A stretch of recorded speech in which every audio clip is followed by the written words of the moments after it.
I believe that businesses or salespeople treat all consumers the same way, because whatever discipline we're in, we think we know what they want because we do this all the time, right? But do we? Do we really? Because everybody is so different. Yet we treat them all the same. And I think if we change that attitude and really dive in and find out what the client's triggers are, we're going to book the event. We are. Like, here's another thing with questions. I love this question. So,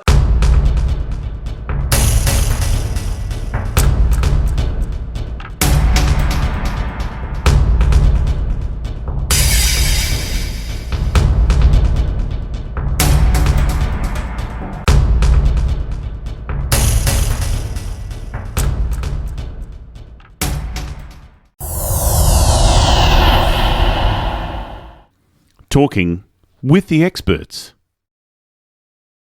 Hello, my name's Rose Davidson from rosedavidson.com, and welcome to Talking with the Experts. And Talking with the Experts is about all things business by business owners for business owners, and you can find it on all good podcasting streaming platforms and on YouTube.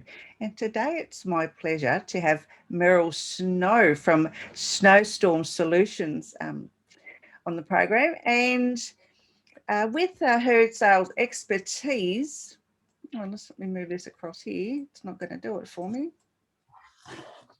With her sales expertise, she was thinking about a topic, and we're going to discuss secure your sales by turning features into benefits, because with what's been happening since March last year, I think that it's a great topic.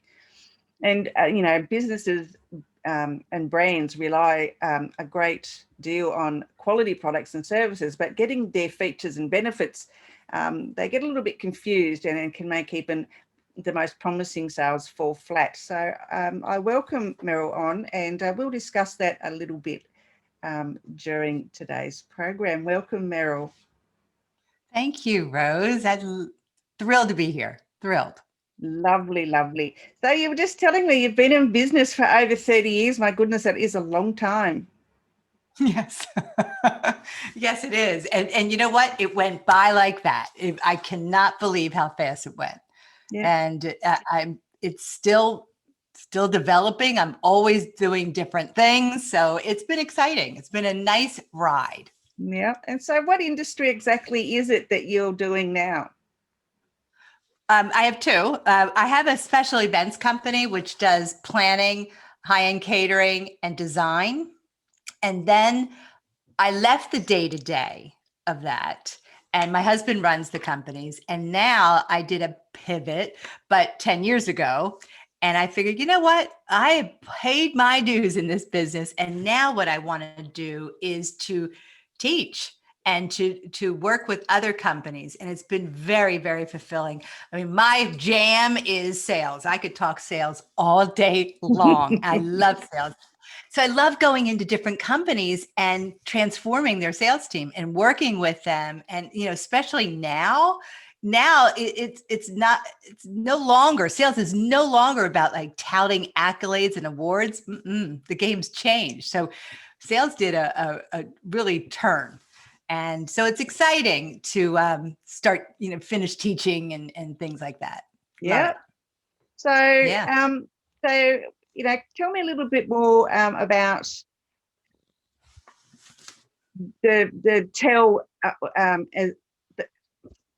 tell me a little bit more, please, about the benefits of selling and, providing actionable strategies that will introduce the benefits. Yeah. Since the internet, before the internet, and it was in any business, people came to you because they either heard about you by word of mouth or it was an advertisement. I mean, that was it. And if somebody came to my business and called me, there was a 99% chance I was going to book it because of that. But now the game is so changed because of the internet, because anybody can put up a great website, right? And every business is saying the same thing. We're this, we're that, we can do this, we pay attention to detail. They're all saying the same. So the consumer is very, very confused because we're all listing all these features, on our website, and they are the same thing, whatever industry it is, right? So what I'm teaching is that we have to take our features and turn them into benefits, because you'll never see a benefit listed on a website, because a benefit is something that invokes emotions in somebody. Oh, yes. So it's that true. is, yeah, it is a huge thing. So the key thing is to figure out what the triggers are of the client. And too often people are not asking the right questions. You know, we're so used to whatever discipline you're in, we have this inquiry sheet. We just ask these questions, boom, boom, boom, because we think we know what the client wants. But do we? Do we really know? So the key to the secret sauce is truly asking the right questions, finding out what their triggers are, and then turning that into a benefit for them. Okay, so That how make does one sense? go and find it and ask those right questions? Because, you know, it's just something that a lot of business owners really are challenged with, is asking those right questions to turn those questions into a benefit for the client. Right. And it's getting away from asking the yes or no questions. You know, when are you getting married? In June? When are you, so what we have to do is we have to dive deeper and ask, like for a wedding example, one of the questions I would ask is, what do you want your guests to feel when they leave your wedding? One may say, I want them to think it was the most elegant, sophisticated wedding that they've ever been to. Somebody else may say, I want them to think it was the best party that they've ever went to, dancing and just lots of liquor and just a lot of fun. It's two different clients here, yet we're treating them the same, right? Another question I would ask is, tell me, I've been doing this for so long and I still get so excited about hearing about the engagement story. Tell me about your proposal. Well, one may say, well, we were on top of the Eiffel Tower, and I'm thinking, cha-ching, right? or they may say, well, we were at Denny's, which is a diner here in the US. And they put this parfait in front of me, and I'm digging in. Oh, I see something glittery, and I pick it up, and there's my ring, and I'm licking the pudding off of it. Are they two different clients here? Absolutely. Yes. Yeah. Right, but we're treating them the same. So then I would say, tell me a must-have. I have to have a photo booth, or I have to have dancing in between courses, or I have to have my ceremony outside, whatever it is, who knows? Then I would say, well, tell me what's a deal breaker. If I don't have my ceremony outside, I'm not having it there. So now I know what the trigger. So we asked about 10 questions, and it's in conversation form. It's not, boom, boom, boom, boom. It's a conversation. So now I have this avatar of this client right here. I know what their likes are. I know what their dislikes are. I know everything about them that pertains to how I want to sell them. So it could be they're telling me that their mother-in-law is just driving them absolutely crazy, right? So then I would take that and turn that into a benefit for them, right? Yeah. So everybody always says like, oh, our service is so great and blah, blah, blah, and then it goes above the client's head, right? So one of the ways to do that is to say to the client, our service is so outstanding, which means, and you always want to say which means, because our brains pause when we hear that, because it's saying, alert, alert, something important's happening next. So then I would say, which means that your mother-in-law is not going to have anything to say, right? So that brings it to their world, right? Or another one is, our service is so outstanding, which means your friends are not going to wait in line at the bar. And the brides think, what? That could happen? So you have to bring it into their world by taking those answers that they gave you and turning them into a benefit. Does that make sense? It certainly does. Yeah, my son's getting married next April, and I'm trying not to be that mother-in-law. I get that. Yeah, I get that. I'm making their invitations because I like to be a bit crafty, and she wants some Australian Ah, natives put on it. So I said that I'd make them for her, and that's about my limits to my mother-in-law. you're smart. You're smart, keeping out of it, just putting your little touch into it, and that's it. Yeah. Absolutely, yeah. I just don't want to get into trouble. I hear you. Well, that's exciting, being the mother of the groom. Yeah, don't know. I'm trying to find out what I need to wear. Because they're having a semi-formal wedding, so. Mhm. Oh, that's nice. Anyway, That's very so nice. we'll get back on track now. Just get over my wedding tips. So yeah, and I heard what you said about the questions. I think, and those are really great questions and great quality questions to keep, in a conversation, and then you can turn their concerns into a benefit, as you said, and using that Right. word outstanding, and then saying, however, or which means the same thing, the bride won't, fall over, or the cake's not going to get destroyed, or, something like that. So, Right. yeah, I think that's really good. And I must write that down later because I'll use that for myself. Definitely do, because it is amazing. I mean, we use about 7 different questions. And once I have the clear picture, because I believe that businesses or salespeople treat all consumers the same way, because whatever discipline we're in, we think we know what they want because we do this all the time, right? But do we? Do we really? Because everybody is so different, yet we treat them all the same. And I think if we change that attitude and really dive in and find out what the client's triggers are, we're going to book the event. We are. Like, here's another thing with questions. I love this question. So, let's say I'm a photographer and I ask the client, so tell me, what do you think?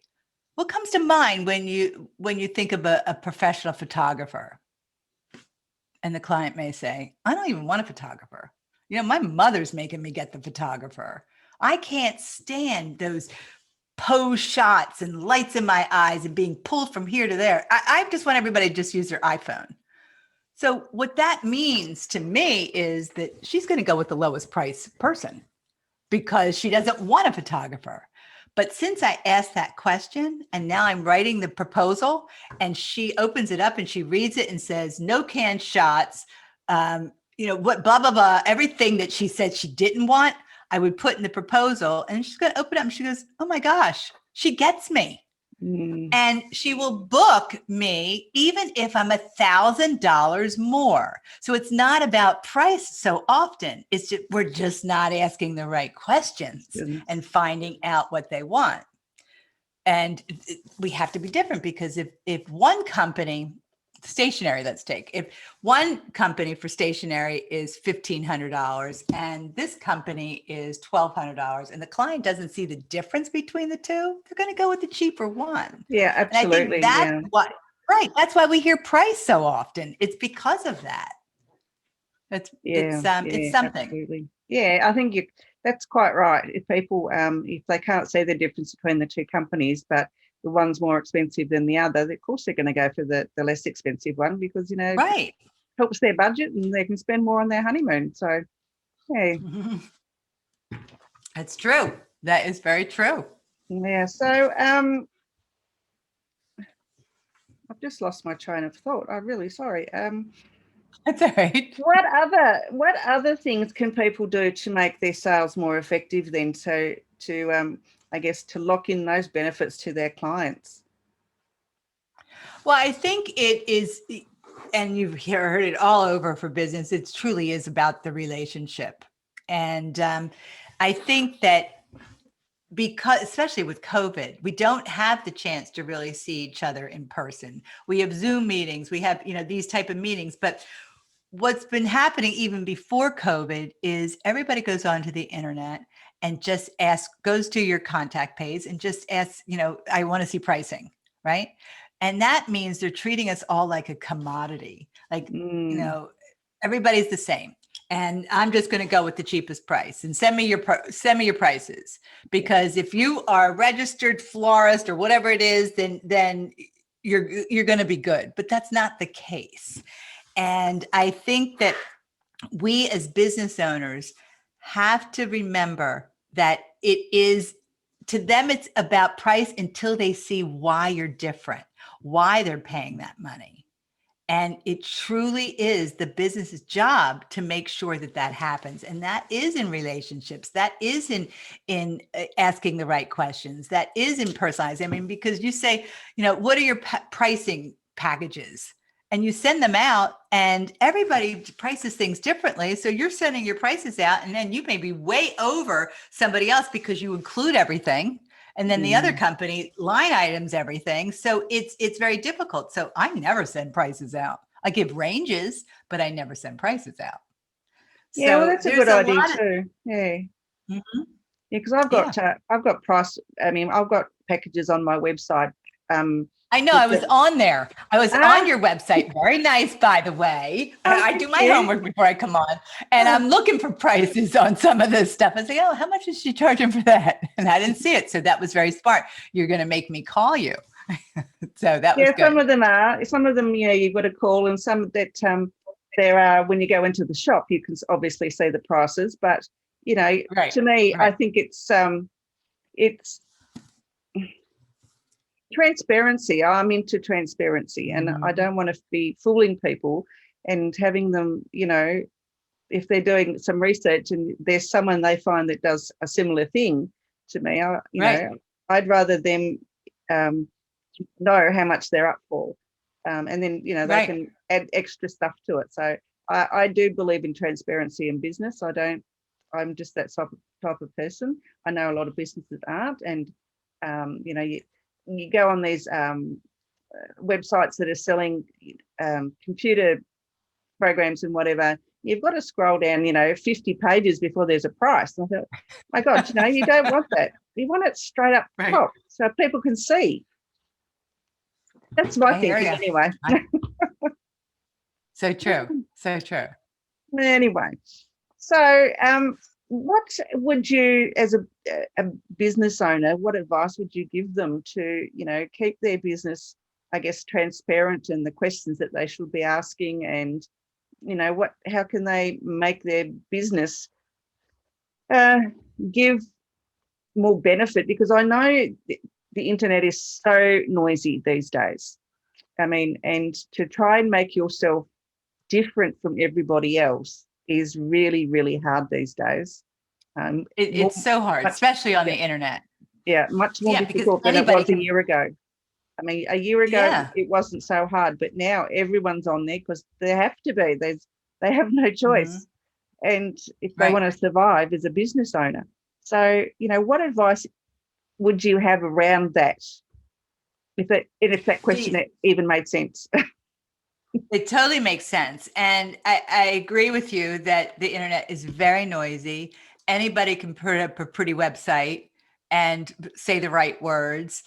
And what the client will do is they will use our contact forms to connect with us, right? And they want packages or pricing or whatever. The key thing is to get a conversation. And that's sometimes very difficult, because any good salesperson will say to you, look, if I could just talk to them, I know I'll book it. But it's so difficult to talk to them because they want to do everything online. So one thing that we did this about 15 years ago. And what happened is the internet happened. And then we were getting all these inquiries online. And we didn't treat them like real leads, because we were thinking, well, if they really want us, they would just pick up the phone to call us.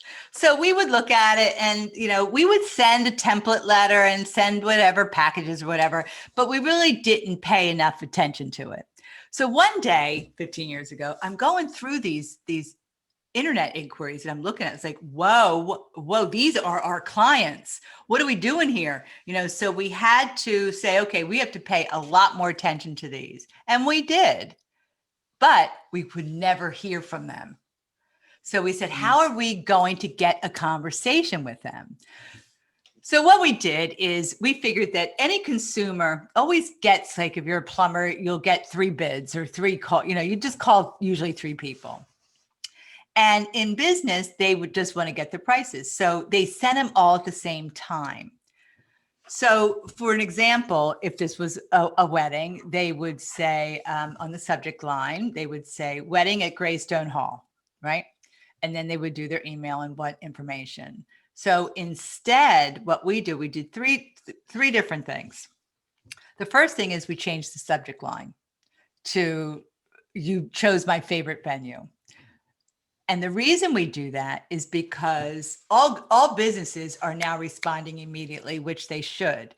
But so then in the client's inbox of their mail, they're seeing Greystone Hall. You picked my favorite venue. Ooh, what's that? And clicks right into that. All right, that's step number 1, changing that.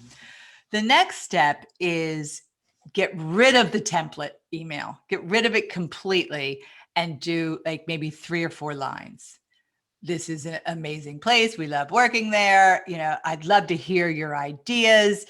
Are you available this evening at 6:00 or after 6? Question mark. And that's it. Because we as humans, we answer questions. Because I get a lot of emails that if they're not asking me a question or anything, I'm not answering back. Right. So if they ask a question, so we tried this, and we tried many different ways, and this is how it ended up, and this still works to this day.